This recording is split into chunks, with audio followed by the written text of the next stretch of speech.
So in the course of communicating about this reading group, like I've talked a little bit about why I'm doing this. Um, so yeah, I also grew up in a Christian home and grew up reading the Bible and believing the Bible. And eventually, along the way, I went to seminary and discovered Hebrew and found I really liked Hebrew. And so I kind of kept going until I got my PhD. And so where this specific kind of reading group fits into my, I don't know if you want to call it a plan, but I did my dissertation on the use of light in the Old Testament. And I was really fascinated by the use of light. It's the first thing that God creates, right? And so, kind of in that process of doing that work during my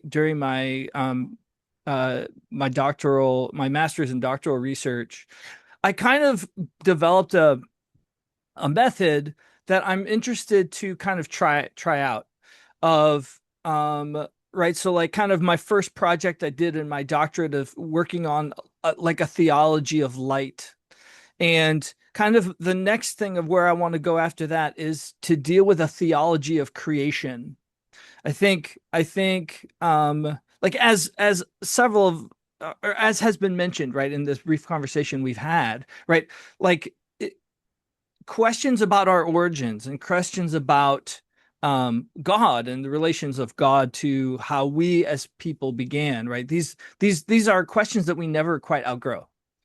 And yeah, and so kind of like this is in some ways for me, it's a chance for me to, because recently I've been going through the primeval history again, very carefully. And so this is a chance for me to read that, right? To go through the text carefully in a collective environment. Um, and that's in kind of in preparation for this kind of work that I want to do eventually in working with a create kind of theology of creation, because I feel like the primeval history is kind of the creation document. It's the right, it's the conceptual framework for all the rest of the Bible. And then kind of the third part of that project, um eventually, this would be probably several years in the future, is doing a narrative theology. So looking at a full narrative of the Old Testament and what are the theological conclusions that come from that. So that's kind of like where this little group, not little group, this is probably going to take a long time, but this group fits in kind of where, like the work that I'm interested in doing as an academic before I die. And so yes, so I'll address this at the very beginning, right? Of that, all of you like have connection to me from various places, right? So, um, some of you, right? Some of you know me as Joel. Some of you know me as Dr. J. Carmen is my friend from college. She knows me as Neb because I had the nickname Neb when I was in college. But where Dr. J came from is because my last name is actually quite difficult to pronounce, even for Americans. And if you go outside America, it's even harder to pronounce. And partly is because of that R. The R that's in my last name is it's one of the actually it's one of the most rare phonemes in all of human language. There's only like a handful of languages that have that very harsh R sound. And so I spent time in Africa, and it's very hard for Africans, especially to that pronounce that consonant. So, um, along the way, I picked up the nickname Dr. J, and that's what people call me, um, as a general rule in an academic context. But honestly, it does not matter if this is what I say to all my students. If you are a formal person and you want to call me Dr. Ruark, you are free to call me Dr. Ruark. If you want to call me Dr. J, you can call me Dr. J. If you want to call me Joel, you can call me Joel. Um, it honestly makes no difference to me. I am equally comfortable, and I have students that do all of that. So, um, whatever's comfortable for you, however you want to address me, is perfectly fine with me. Okay, so what I'm going to do to start off here is I have a few slides to talk through um, just some kind of groundwork for what we're going to do. And I'm also going to uh, unabashedly take the time to promote some of the things that I have also coming up through Signum and in other places.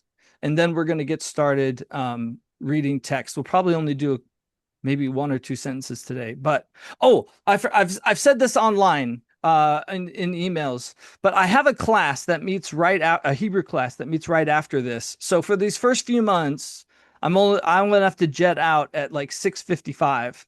But once that class is over, then I'll be free to. When I was setting this up, I was thinking about 90 minutes is what feels like a good amount of time.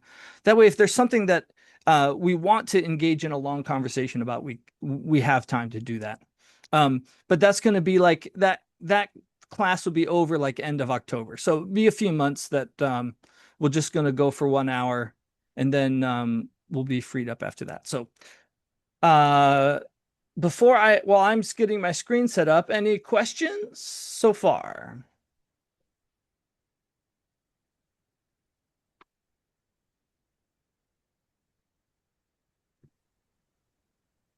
Okay. Well, welcome to exploring the primeval history of Genesis. And oh, I need my drawing tools. Okay.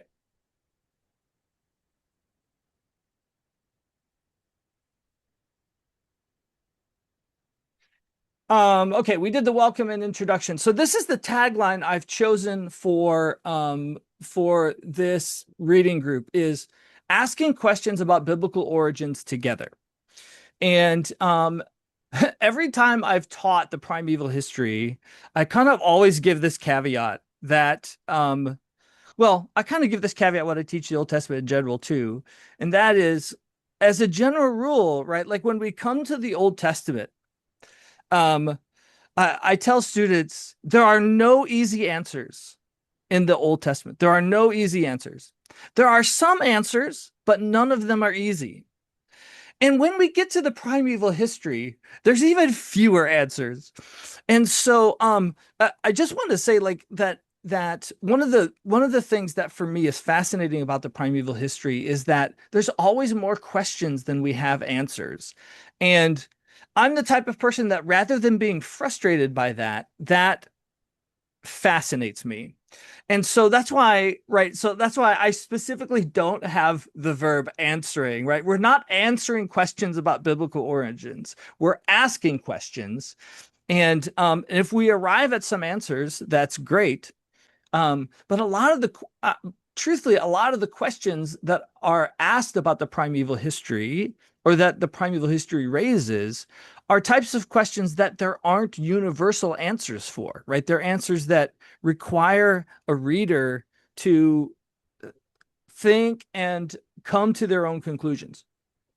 But the point is to do it together. That's the point, because all of us are going to be better if we can ask our questions together. And that's what this whole group is about. It's about doing it together. Okay, I talked about this is our meeting time, and I talked about the 60 versus 90 minutes already. Um, okay, so as I've said in my email earlier today, we have set this up intentionally so that you can, if you want to participate via video, and if you want to participate via audio or text, you can, or any combination of those three. So if you want to, Maddie says, yes, there's something magical about studying the Bible in a group. Well said. Well said. Um, so I had this term table talk. So this is the term for our discussion group. So on our page, we have a discussion group. If you want to ask questions or discuss things among the group during the week in between our reading sessions, that's what the discussion group is for. And the way I have it set up is that anyone can start a new thread and then anyone can participate. So, um, yeah. So, and we'll just see how that goes. I have no expectations. I have no expectations about that. I'm going to monitor it and we'll see how that goes. Um, yeah. So we'll just see.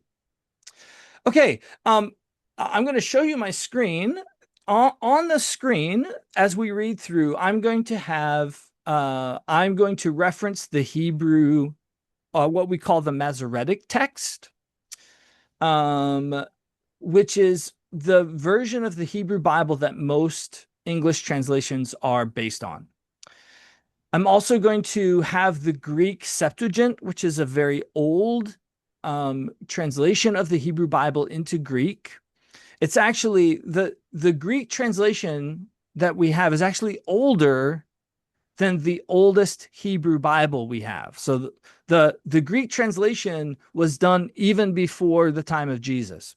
So the New Testament author, most of the time, the New Testament authors, when they quote the Old Testament, they're not quoting the Hebrew text. Usually they're quoting the Greek text, which makes sense. They were writing in Greek.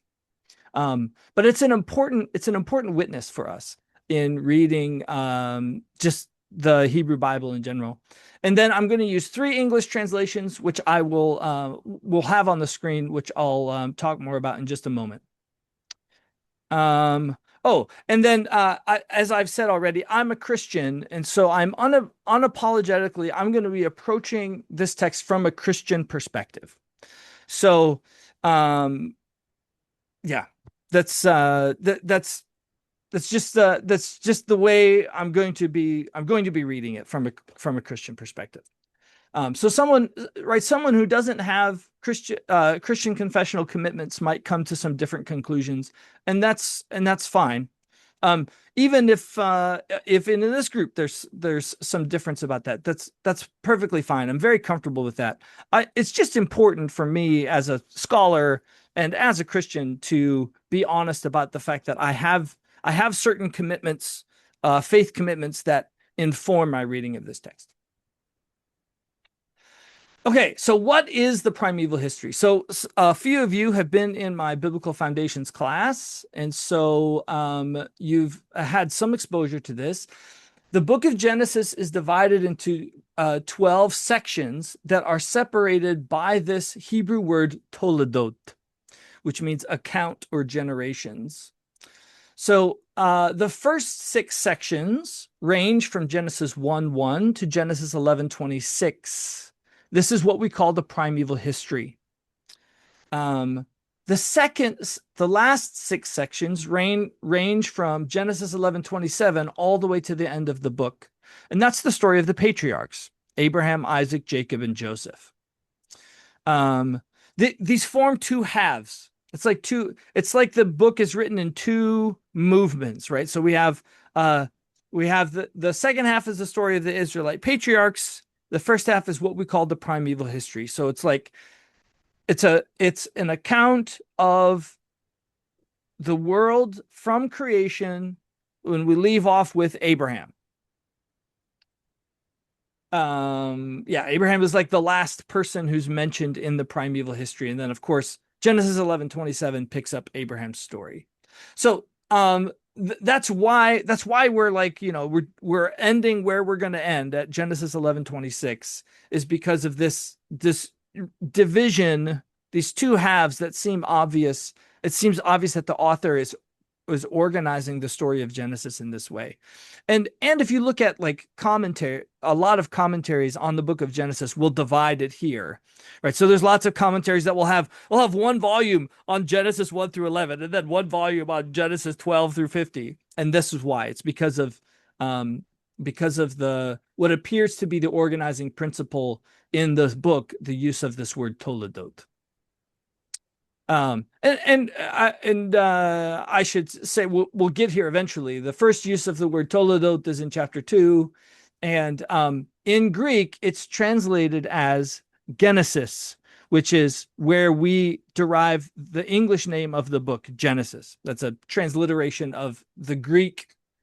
It's it's an English transliteration of the Greek translation of this Hebrew word toledot. Are any questions about that? Any questions about that? Okay. All right, so what are we going to do?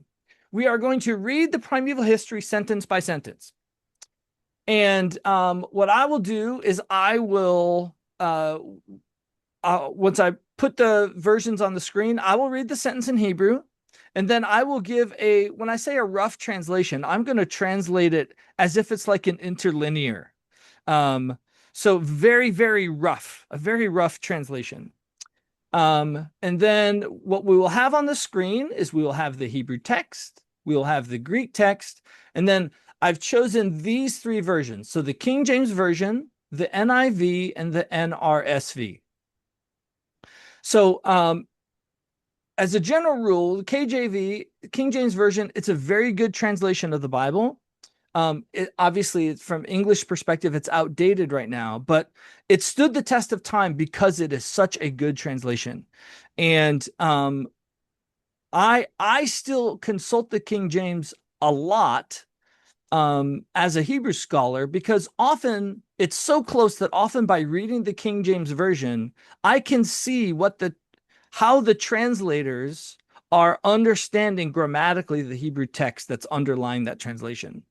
So it's a valuable resource for me as a Hebraist. And that's one reason why I continue to use it regularly, even though the English is outdated. And then the NIV and NRSV are also both well-respected modern English translations that are very good quality, but they have a distinct difference in that the NIV tends to follow the Hebrew text more in places where the NRSV chooses the Greek Septuagint. And so that's one reason why it's very helpful to both have, when we're referencing Hebrew and Greek, to have both NIV and NRSV. So these are the texts that we will have on the screen in front of us as we read. Okay, and then what I want to do is I want to ask questions about the text. And so this is kind of my controlling principle in this group is that like I want to stay focused on questions about the text. And we might have some theological discussions. But my point is not to the point is not to solve theological problems here. The point here is to be text focused. And so that's what I'm saying is that's kind of the boundary that I want to use for this group. And then questions and my goal is to elicit as many questions as we can. And I'm going to, as we go through, I'm going to keep a spreadsheet document, right? And my goal is I want to capture as many questions about the text as we possibly can. That's kind of the MO. And then we'll proceed to the next sentence. And yeah, so the idea, as I've said in my emails prior, the idea is we want to get rid of constraints of time and give us space to ask questions and talk as much as we want. Okay. Any questions so far?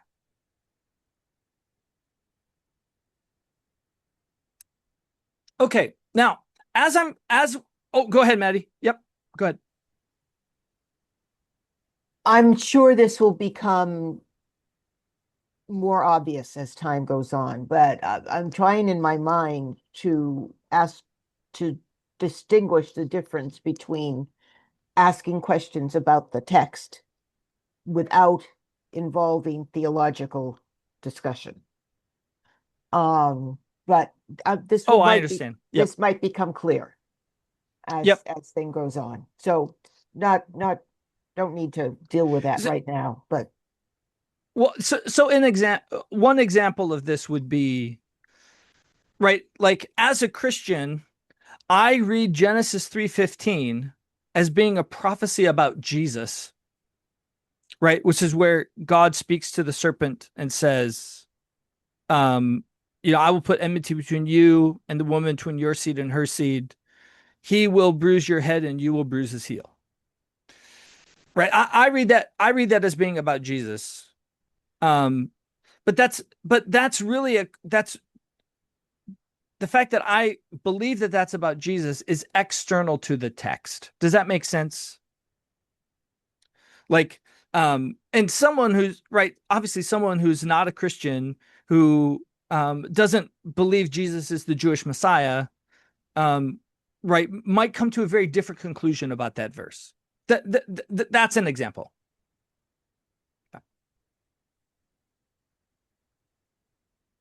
Oh, and we're gonna have fun. That's like the most important thing is to have fun. Okay, so as we go do this, I want to make sure that you are aware of there are other resources and other things that are out there, some of which are well, all of these things are going to be they're connected that I have produced. Um, as part of my ongoing project of and my ongoing interest in the primeval history. So the first thing that I want you to know is that I have a book that was just published by Signum like last week. Um, and this book focuses on, but thank you, Teresa. I see you clapping. Yes. Um, oh, thank you, Jess, for ordering the book. So this focuses on it's really a hand like I said, it says it's a handbook for reading the Old Testament, but it uses Genesis 1 through 11 as the illustrating text. So so there's lots in here. If you're interested in right, if you're interested in delving into some theology from the Genesis 1 through 11, this is a good resource to do it.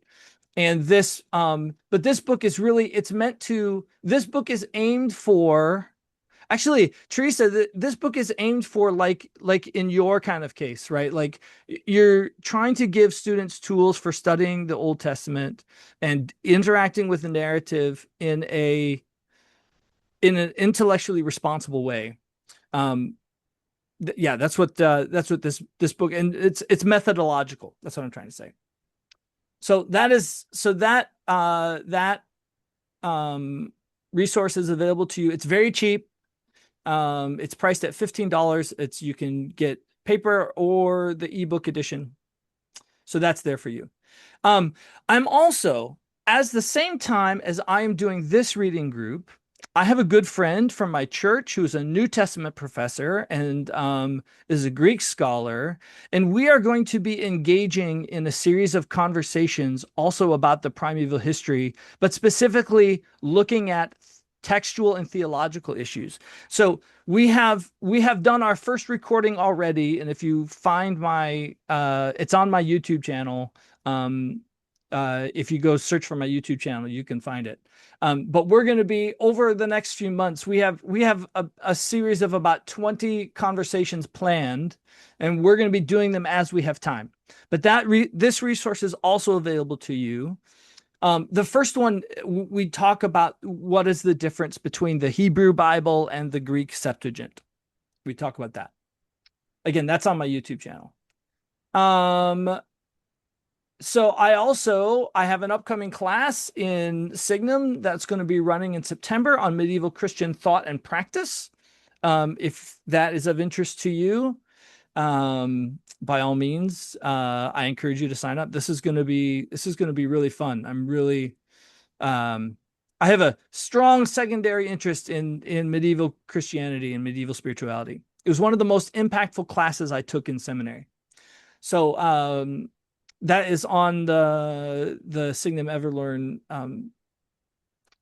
Yes, and then I have other classes also, like how many of you got here. So, including Tolkien and the Old Testament, I have a cohort right now that's in Biblical Hebrew, as well as there is a Signum course specifically on the primeval history that gets a little more like in that course. I do a little more academic work um, that's not strictly reading the text.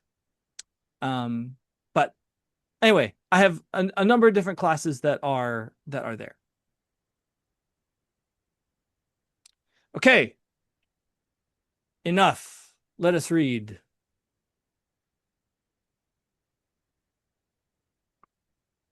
Oops, I need this one. There we go.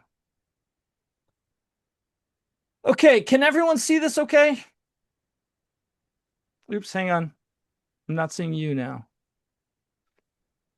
How is this for you? As I have this on my screen, is this reasonably legible for you, or is it too small to be, is it too small? Like, is it problematic? It, I can read it, but it would be lovely if it was a little bigger. I don't suppose you can do that, huh? Well, I think the only, no, I can't make it bigger. I can't make it bigger. Hang on.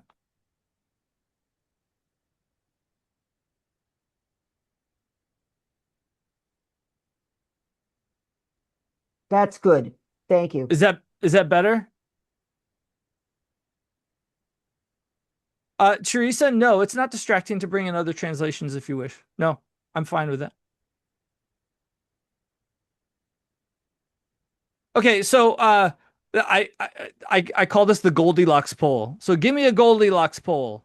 The size of the text as it is right now, is it good, or do you want it, or is it bad? You want it bigger? Show me. Okay. Mom wants it bigger. We'll make it bigger. We're going sentence by sentence, so we there's no limit. Better or still bigger yet? Good. Okay. Awesome. Okay, here we go. It's 6:41. All right, so we got about 15 minutes that we can read. Bereshit bara Elohim et hashamayim ve'et haaretz. In the beginning, God created the heavens and the earth. In the beginning, God created the heavens and the earth. So I'll start by saying in scholarship, there's two major questions about this verse, or major debates about this verse. The first one is the first debate is whether this verse is in itself a sentence, or whether it's only the opening clause of a sentence that then continues in verse 2. And you can see, if we come over here to the NIV, you can see how the NIV takes this as a full sentence. In the beginning, God created the heavens and the earth. But the NRSV does the opposite. The NRSV takes this as an opening clause, and that the sentence continues in verse 2. In the beginning, when God created the heavens and the earth was a formless void, etc., etc. So that's kind of a first major debate about this. Yeah, I'll call it a debate about the grammar of this verse, whether this is a standalone sentence or whether it continues. And then the second debate is about this verse regards this phrase, the heavens and the earth, as to whether these are two distinct entities, or whether the heavens and the earth is an idiom, a Hebrew idiom for the cosmos. That's a second debate about this. Whether when the Hebrew text says the heavens and the earth, are these two distinct things, or is this just a Hebrew way of saying God made everything? So those are two questions that are about this sentence at the very start. So let me just ask you guys, do you have any familiarity with these two? Like, is this news to you, that these two things that I've talked about, or is this like, or is this old hat?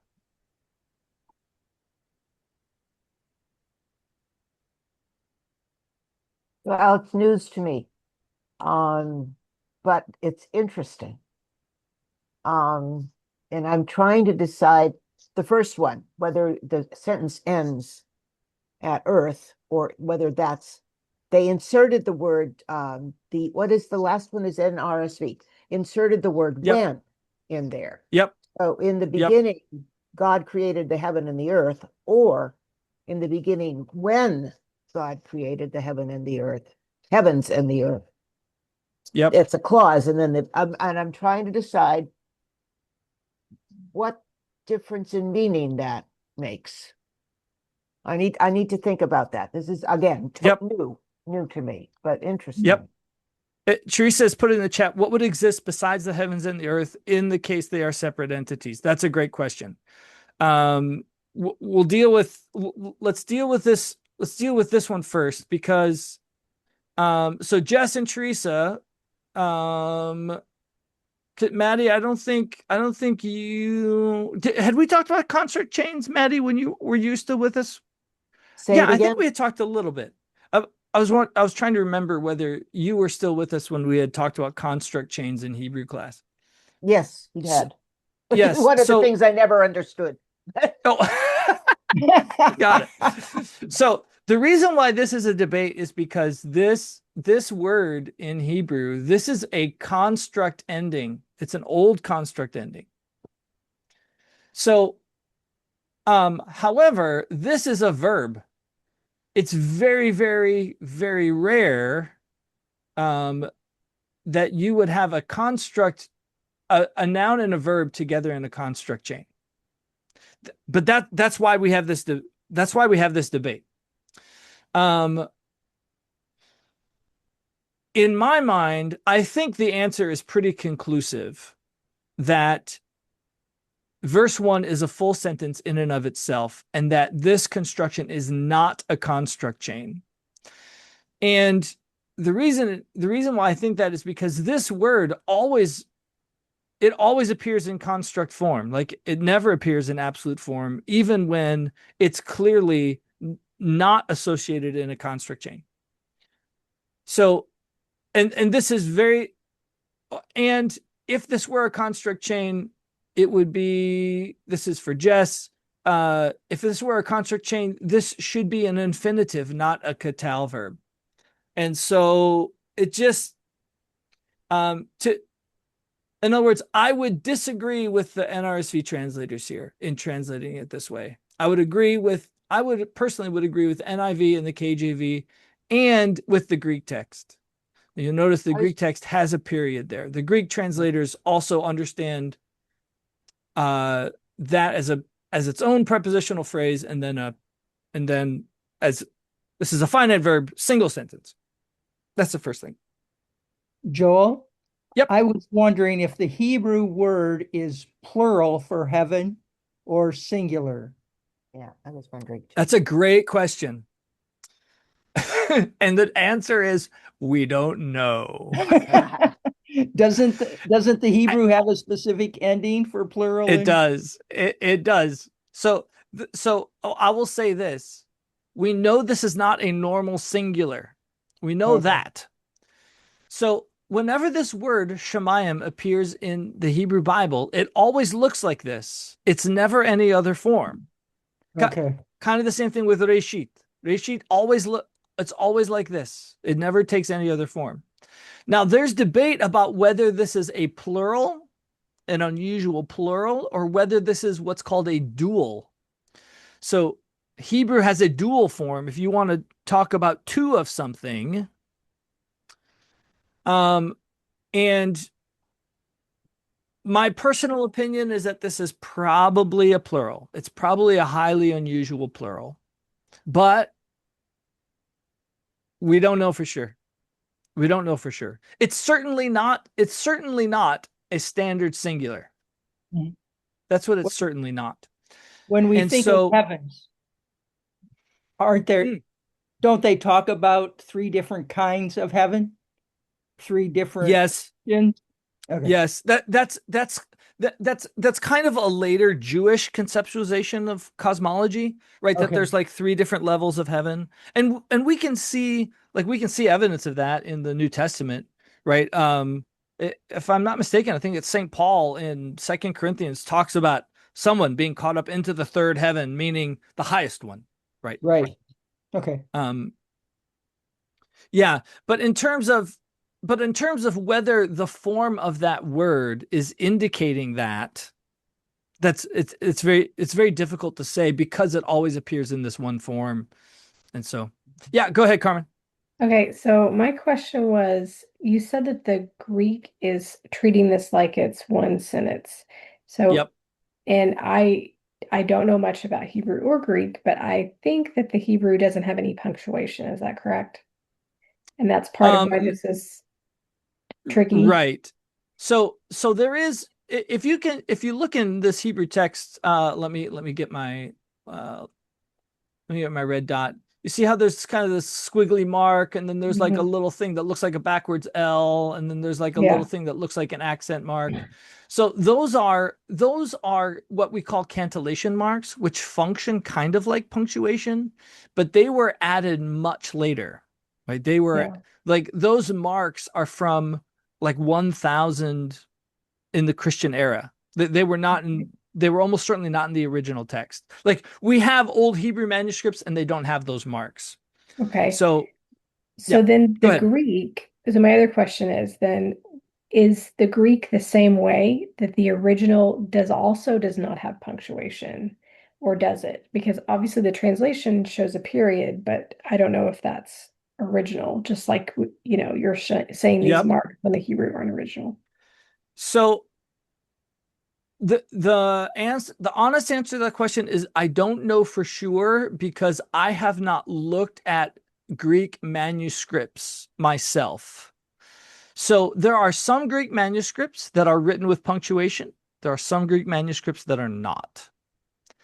Um, so and this version, by the way, I should say this. This version that you're looking at, this is a right there is no one document anywhere in the world that contains the entire Septuagint, entire Greek Septuagint. Like when we read the Greek Septuagint nowadays, it is compiled, right, from many, many manuscripts, none of which are complete.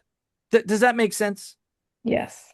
And I myself have not looked at those manuscripts to know, um, to know, uh, how far back this punctuation goes. But But I assume I that would trust this punctuation. I'm assuming too that the grammar, even without the punctuation, makes it clear that that's a separate sentence. Is that correct? Yes, exactly. In that this is a main verb right here, Mhm. and this is a prepositional phrase which would match this prepositional phrase. And then here we have a this is a conjunction, and we have another verb. We have its own verb. Right there. There's the main verb of that sentence. Yeah. Okay. Go ahead, Diane. Yeah, my question was basically kind of the same as Carmen's, but I was also thinking most old languages, and I know this from taking Germanic philology classes at Oh Signum yeah. and stuff, and I studied Old Norse, and I've studied Old Norse through Signum's Everlearn program now as well. Oh, fantastic. Yeah. And most old languages did not use punctuation in the way we would in modern day. So Right. that's kind of an interesting point about because the Greek, it does look like it's a full sentence with like should have a Yes. period. So Yep. that's interesting that even thinking, like I said, with the Old Norse, that they didn't use traditional punctuation either to say what was the actual end of the sentence, as far Right. as that was Yep. our interpretation as well. So that's interesting that even looking at the Greek, that they didn't use like the punctuation per se to like end the sentence, that you would have to be thinking, reading it and thinking about modern translations and the way you would read it in modern day, that you would add a punctuation mark to end the sentence. Yep. I guess where it ends. So one of the things that's a great point. So the thing is that in Greek, so do you see this word right here? This is the word de. It's a conjunction that starts a sentence. But Koine Greek has this funny thing of there are certain conjunctions when they start sentences that they never put them first, they always put them second. And de is one of these conjunctions. that always goes second when you're starting a new sentence. So all I'm saying is that we actually, like, the fact that we have a de in this position would favor a sentence break between gain and this word hey. Does that make sense, Diane? It's a feature of Greek. Go ahead, Maddie. Last question, and then I gotta go.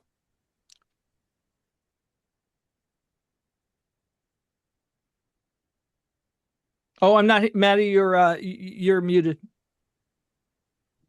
I thought I did that. All right, maybe I did. Sorry. I'm back to the issue of the difference between ending at Earth and continuing on with that when in there. And it Yes. seems to me that makes somehow in the first part of the sentence, God creating the heaven and the earth, less important. Do you know what I'm saying? Because it Yes, goes on. I do know it. Yes. It goes Yes. on to Yes. to conditionalize that. Yes. Even though if conditionalize is a word, but that's sort of what I'm talking about. Yes. It kind of, I understand what you're saying. It kind of loses the It origination. loses the emphasis. It Yes. loses the, Yes. you know, I don't know. That's Yep. No, I'm with you. Okay, you guys, this is so fun. Oh man, this was great. And I see Teresa's question about the heavens and the earth. I'm gonna capture that and we'll return to it next time. Okay. Thanks, you guys. I'm looking forward. This is gonna be so fun. I'll see you next week. Bye bye.